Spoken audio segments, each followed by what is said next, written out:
क्या आपको भी हॉरर स्टोरी सुनना पसंद है? तो दिल थाम के बैठिए। Welcome to everyone. आप लोग एकदम सही जगह पर आए हैं। कैसे हैं आप लोग? आशा करता हूँ सब ठीक ही होंगे। स्वागत है आप सभी का मेरे और आपके चैनल ट्रू पैरानॉर्मल पे। यहाँ पे आप सबको मिलेगा आपके मनपसंद हॉरर डोज। मैं हूँ आपका होस्ट ठाकुर साहब। यहाँ पर कहानी नहीं, घटनाएं सुनाई जाती है। तो सुनते रहिए और डरते रहिए। तो कृपया जो जहाँ पर भी है, हो सके तो थोड़ा शांति से बैठ जाइए और अपने हेडफोन को अपने कानों पे लगा लीजिए। तो चलिए कहानी में आगे बढ़ते हैं और सुनते हैं पूरे कहानी को। ऐसा क्या है उस फ्लैट में? क्यों कोई नहीं रह पाता उधर? क्या है फ्लैट नंबर 313 की सच्चाई? जानने के लिए सुने पूरे कहानी को। दिसंबर का महीना। आज ठंड बाकी दिनों से बहुत ज़्यादा है। ठंडी हवाएं भी बहुत तेज चल रही थी। राजू अपनी चाइनीज ठेली के पास बैठा था क्योंकि आज ठंड के वजह से कस्टमर भी बहुत कम था। तभी एक आवाज़ आता है और आवाज़ में ठंड की थरथराहट साफ महसूस हो रहा था। भैया, तो चाइनीज़ मंचूरियन पार्सल कर दो ना, और ज़रा तीखा बनाना। ये आवाज़ वैभव का था। वैभव एक साधारण सा दिखने वाला 26 साल का नौजवान लड़का था। वो इन्फोटेक कंपनी में काम करता था। हाल ही में उसका ट्रांसफ़र जयपुर में हुआ है। वो और उसकी वाइफ सनाया, जो पेशे में एक टीचर थी, आज ही सुबह अपना सारा सामान लेके जयपुर पहुंचा है। वैभव अपनी सारी सेविंग्स लगाकर और थोड़ी लोन लेकर यहाँ पर एक फ्लैट लिया है, फ्लैट नंबर 313। कल सुबह ऑफिस में रिपोर्टिंग है। जल्दी उठ के निकलना पड़ेगा, नहीं तो पहले ही दिन इम्प्रेशन की धजिया उड़ जाएगी। वैभव मन ही मन सोच रहा था। तभी उसका फ़ोन बजता है। फ़ोन सनाया का था। सनाया ने बोला, कहाँ हो? कितनी देर लगेगा? बहुत भूख लगी है, जल्दी आओ। वैभव बोलता है, अरे अभी आया, बस 2 मिनट, बोल के उसने कॉल काट दिया। वैभव खाना लेके और उसे उसका पैसा देके उधर से निकल गया। फ्लैट के पास में ही वो चाइनीज़ ठेली होने के वजह से वो पैदल ही आया था। थोड़ा सा चलते ही वैभव के पीछे से एक आवाज़ आता है। वो मुड़ के देखा तो एक बूढ़ा आदमी खड़ा था। सफ़ेद लंबे बाल, सफ़ेद लंबी दाढ़ी, धूल से सनी हुई चादर जिससे उसने अपने पूरे शरीर को ढका हुआ था। उसने कहा, तुम वही हो ना जो माधव राज अपार्टमेंट फ्लैट नंबर 313 में रहने आए हो? वैभव ने कहा, हाँ, पर आपको कैसे पता? वैभव के ऐसे सवाल करने पर वो बूढ़ा आदमी पलट कर जाने लगा और बड़बड़ाने लगा, गलत किया, नहीं आना चाहिए था, तुम सब मारे जाओगे, बहुत गलत किया। वैभव कोई उत्तर नहीं दे पाया, बस उसको चले जाते हुए देखा। धीरे धीरे वो बूढ़ा आदमी कोहरे में गायब हो गया। एक तेज गाड़ी के हॉर्न से उसका संबित वापस आया। वो फिर से अपने घर के ओर चलने लगा। सनाया उधर घर का सारा सामान ठीक कर रहा था। तभी उसको लगा कि कोई पीछे आया है। उसको लगा शायद वैभव होगा।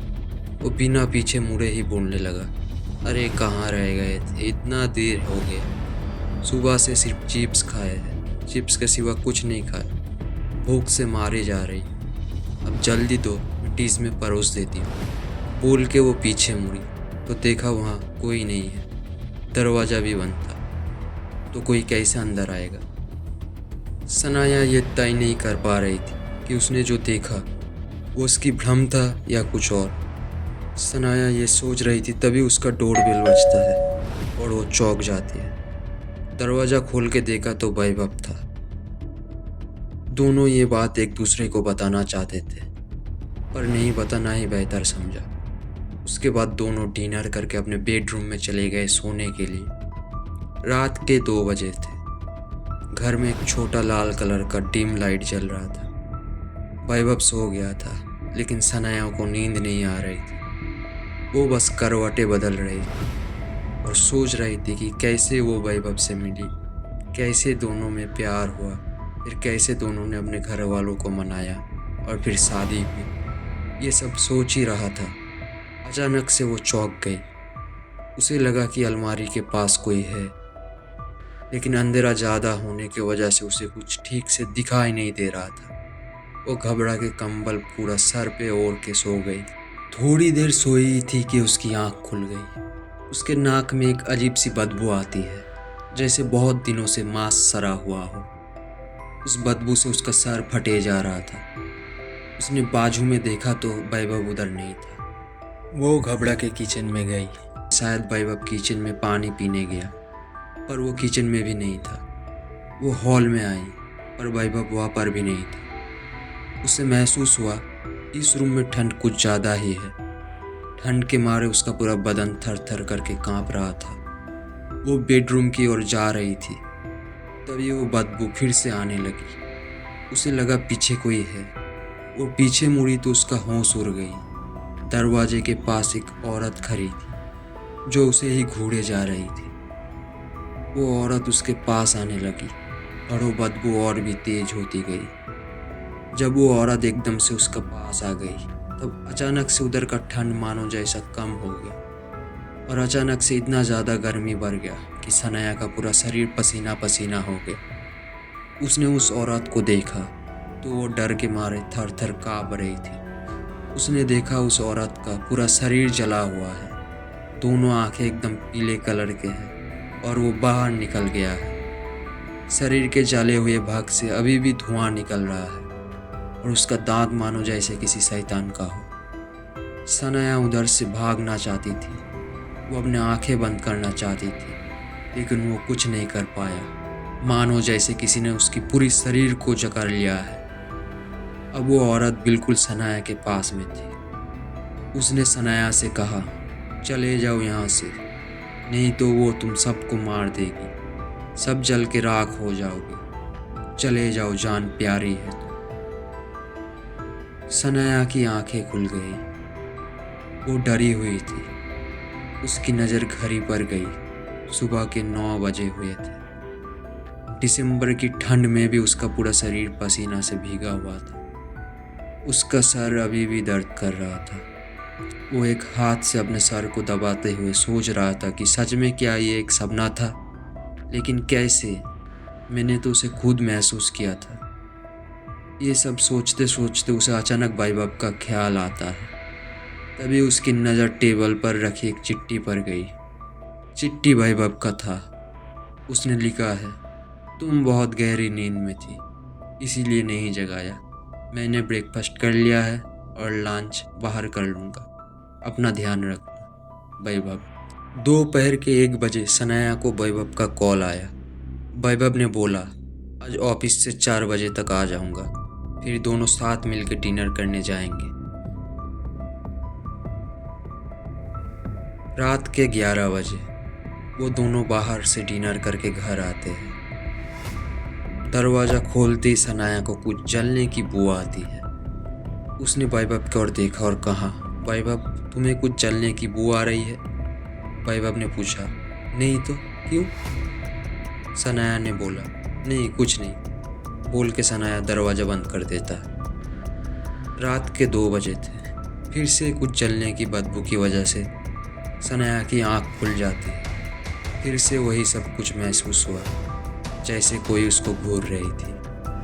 अब तो ये रोज रोज की बात हो गई थी। सनाया बेचैन सी रहने लगी थी। रविवार की सुबह 9:30 बजे वैभव सोफे में बैठा था। उसका एक हाथ में न्यूज़पेपर और एक हाथ में कॉफ़ी मग था। वैभव की नज़र सनाया पर जा रुकी। उसने सनाया से पूछा, क्या हुआ सनाया?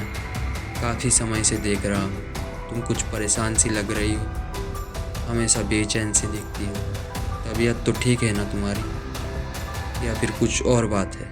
सनाया बोलता है, कुछ ठीक नहीं है वैभव। जब से हम यहाँ आए हैं तब से हर वक्त हर रात मुझे डर लगता है, डरावने सपने आती है। सनाया और कुछ बोल पाता है उससे पहले ही किचन में से कुछ गिरने का जोर से आवाज़ आती है। दोनों भाग के किचन में जाते हैं। लेकिन ये क्या, यह तो कुछ भी नहीं है, तो ये आवाज़ आई कहाँ से?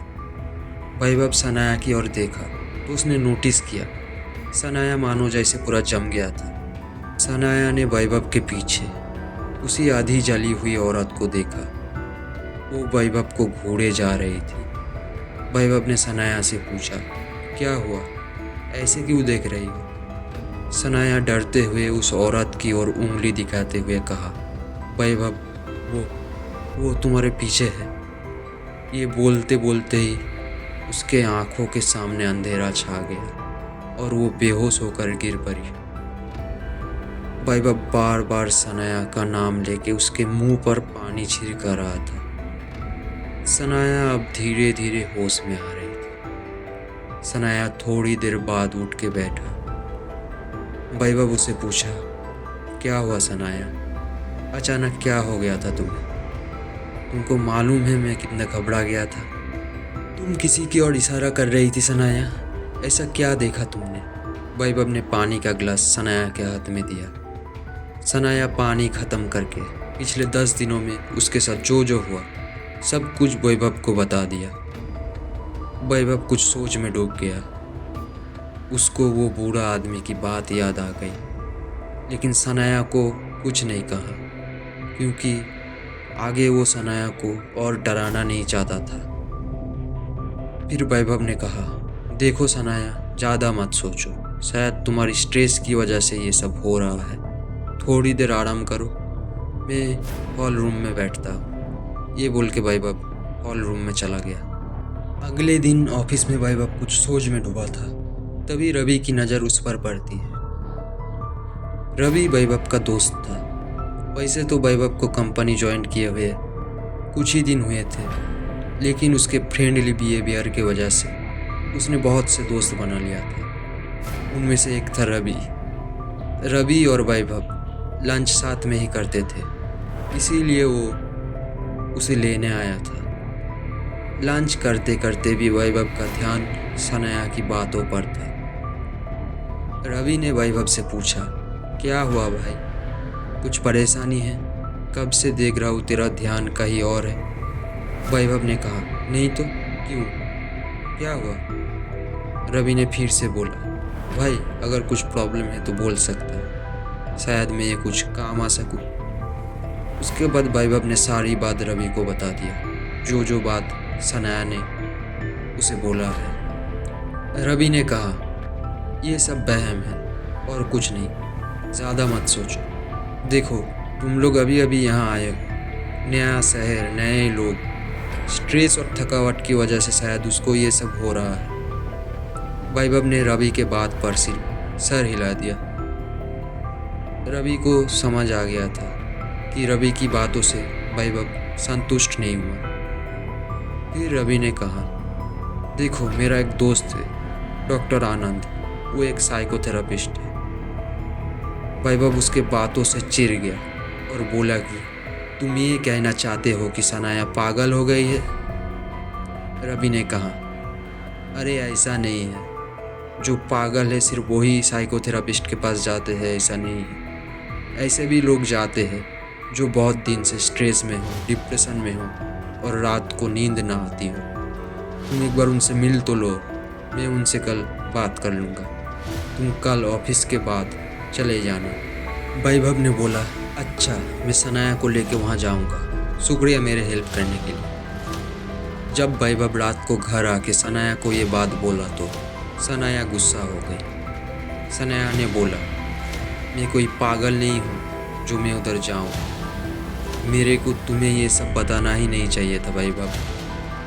फिर वैभव के बहुत समझाने पर सनाया डॉक्टर के पास जाने के लिए राजी हो गई।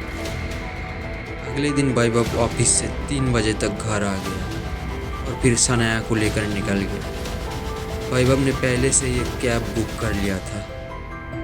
कार अपनी तेज़ी से आगे बढ़ रहा था और वैभव अपने फ़ोन में बिजी था, लेकिन सनाया घबराई हुई थी।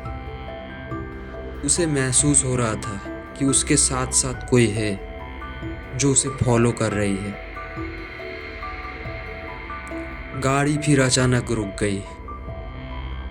ड्राइवर, सर आपका लोकेशन आ गया है। वैभव नीचे उतर के कैब का बिल पेमेंट करता है। उसके बाद सनाया को लेकर अंदर चला गया। एक बड़ा सा कमरा, साइड में एक मुलायम सोफा, उसके ठीक सामने ही एक चेयर और बीच में एक कांच का टेबल जिसके ऊपर कुछ पेन, पेपर और डायरी थी, शायद लिखने के लिए। हेलो डॉक्टर, मैं वैभव और ये मेरा वाइफ सनाया। डॉक्टर, अरे आइए यहाँ पर बैठिए, मैं आप ही का इंतज़ार कर रहा था। रवि ने बताया कल आपके वाइफ की प्रॉब्लम के बारे में। दोनों सोफे में बैठ गया, फिर डॉक्टर सनाया से बात करने लगा। तो मैम शुरू से बताइए जो हो रहा है आपके साथ। सनाया ने डॉक्टर को सारे बात खोल के बोल दी, उसके साथ जो हुआ सब कुछ। लेकिन डॉक्टर भी सुन के एक ही बात बोलता है, ये सब नॉर्मल है, स्ट्रेस, डिप्रेशन, नींद ना आने के वजह से ये सब होता है।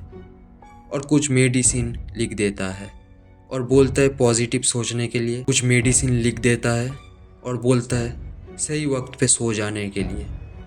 अगर 1 महीने के अंदर अंदर ये सब ठीक नहीं हुआ तो फिर थेरेपी चालू करेंगे, ये बोल के डॉक्टर ने जाने के लिए कहा। रात के 3 बजे थे। फिर से जलने की गंध की वजह से सनाया का आँख खुल जाती है। वो देखती है कि अलमारी के पास 2 पीली आँखें जो उसे ही घूरे जा रही थी। वो डर गई। उसने कंबल से अपने आप को पूरी तरह से ढक लिया। थोड़ी देर बाद जब उसने कंबल हटाई तो उसने देखा वो औरत बिल्कुल उसके सर के पास बैठी थी और उसे ही घूरे जा रही थी।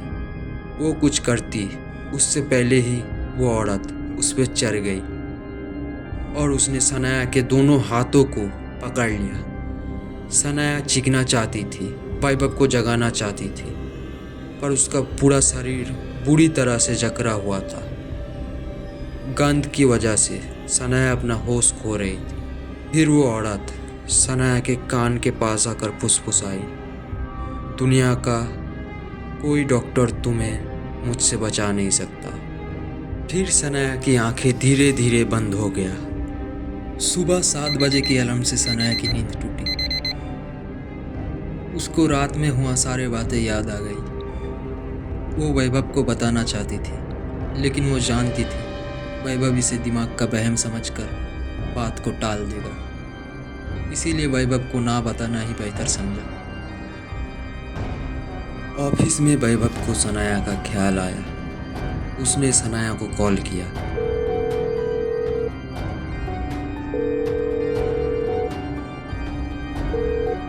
लेकिन सनाया ने कॉल नहीं उठाया। 2 बार, 3 बार, 4 बार कॉल किया, बट सनाया ने कॉल नहीं उठाया। वैभव घबरा गया। वो तुरंत घर की ओर निकला। उसने डोर बेल बजाया, लेकिन सनाया दरवाज़ा नहीं खोला। उसके पास एक डुप्लीकेट चाबी हमेशा रहता है। उसने अपने चाबी से दरवाज़ा खोल के घर में दाखिल हुआ। घर के अंदर आते ही उसका नज़र सनाया पर पड़ी। वैभव वहीं पर स्तब्ध हो गया। वो जोर से चीखा और सनाया की ओर दौड़ा। हेलो दोस्तों, तो कैसी लगी आपको यह भयानक घटना? आशा करता हूँ सबको अच्छा ही लगा होगा।